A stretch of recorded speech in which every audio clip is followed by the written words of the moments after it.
I'm Lars Ling.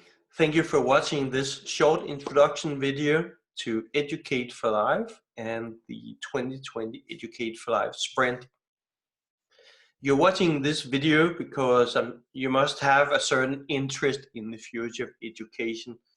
And there's many of us that not only plans to wait to see where the future brings us, but we believe that by taking an active role we can actually create a better future for education, both when it comes to our children's education, adult education, and upskilling of ourselves and our workforce out in our organizations. It takes a tremendous effort to make change happen, but it's possible if we believe that we can contribute, that we believe that we can play a role in creating a better future for education.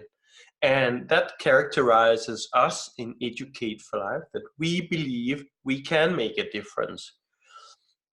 We believe that we should take and show the leadership in coming up with new ways that education can be created and delivered to any age group. We believe that we can best serve students of the future by working on the edge of the educational institutions. So we want to create a new paradigm for education. But we are supportive around incremental innovation.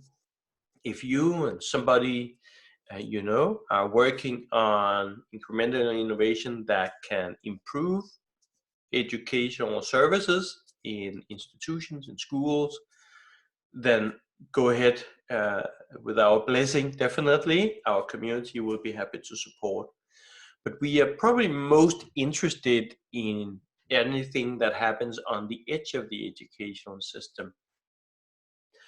We need to create those new experiments that can personalize education, that can give you credits from peers rather than only from the professors, that can help you show the world what you're qualified to do and why you're the right person to do a particular job or a particular project. There's a lot of significant new solutions we need to create to really allow this new paradigm to appear. And we believe that we can take all those steps to get there. As a community, we are here to support each other's crazy ideas and test them properly. We're here to attract early adopters from the market, early adopters that would be interested in testing your new ideas. All of this is needed in the process, and the process that we prefer to use is a sprint. A sprint is a time-limited period where we want to accomplish a certain outcome. The particular sprint process that we're using takes 10 weeks to complete, and it begins with an awakening workshop, and then that is followed by 10 weeks where we in teams work our way through researching disruptive new technologies, startups that are doing interesting things in the education space, but we also look at global trends in that will have an impact on the future of education, whether we do anything about it. This research will lead us into an ideation phase. That's the sprint week 2. We ideate, come up with new ideas that could be interesting and also important to bring through an experimentation process. And with those ideas, we begin experimenting. We test the hypothesis behind these ideas, test them out in the market to quickly learn what's it going to take to actually build this. And are students out there really interested in this? Are the businesses interested in this? Is anybody interested in our ideas? And we'd rather test to find out before we invest in building anything. That is what the sprint process does. It allows us to do that rapid testing of new ideas. But with the best of the ideas, we will start to prototype these ideas. So we are able to be more visual when we show students what we have in mind. They can interact with our ideas and give us better feedback that we can use when we need to make the decision whether we'll build this, whether we'll invest in this, and whether we will really bring this to market.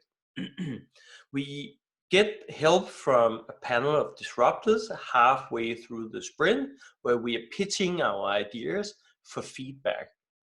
We ask intentionally for disruptive feedback. Please let us know what are the weaknesses in these ideas.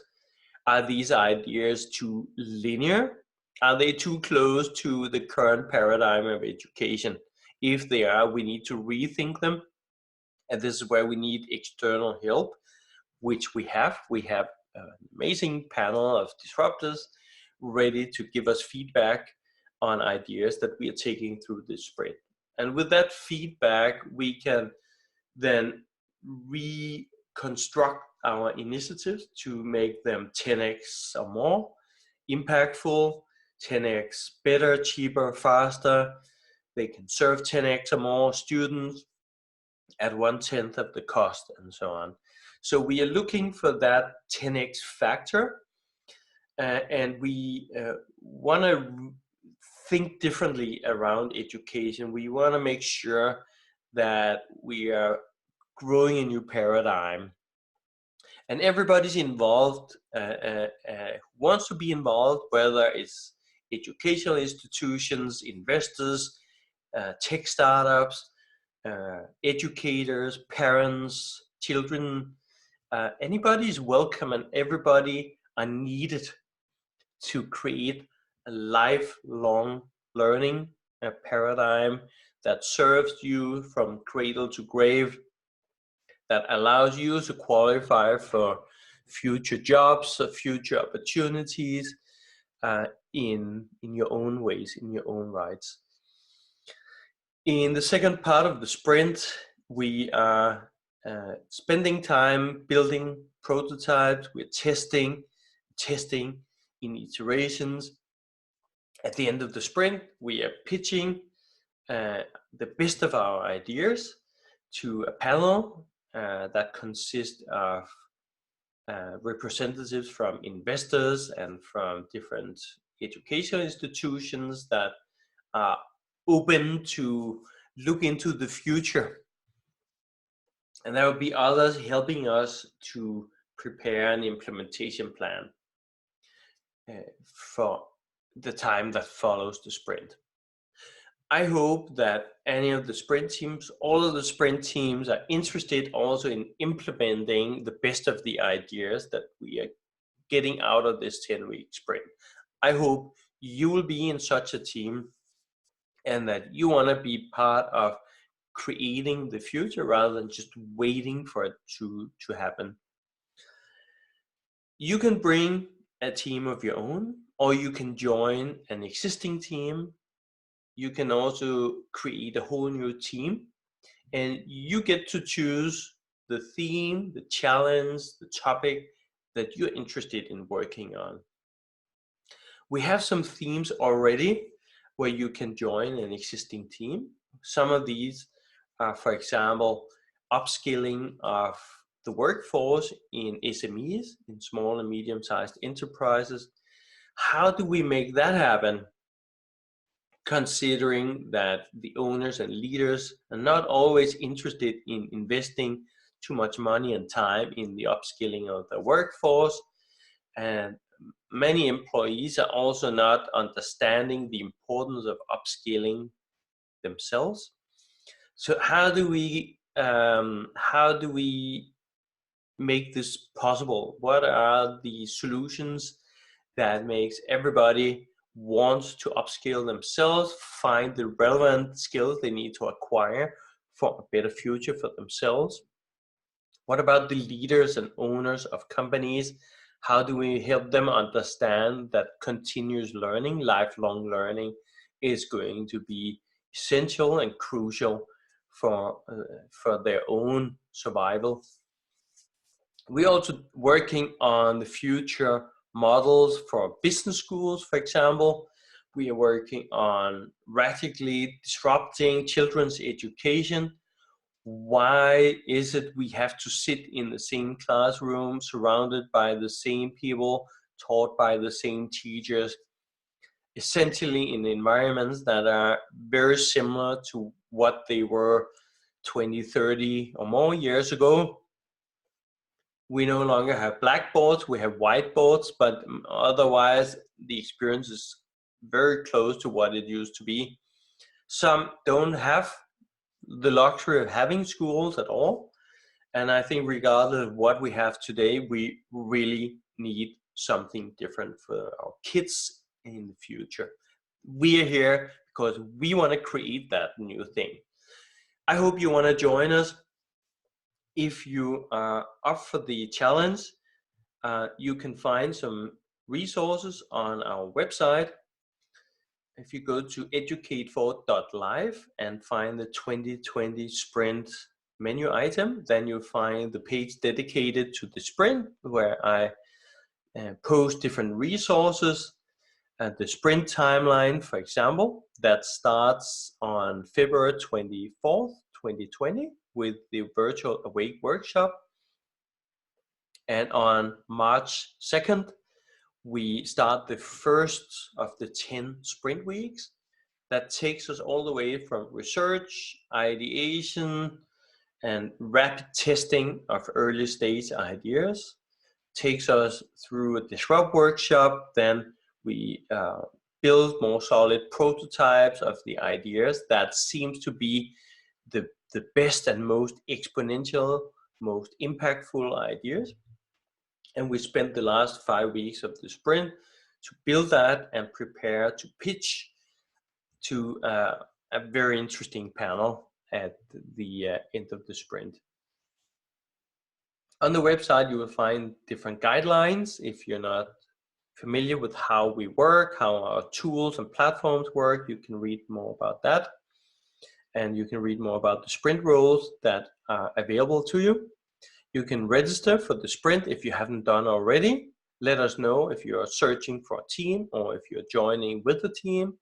If you're more interested in being a coach, we have a lot of amazing coaches lined up already.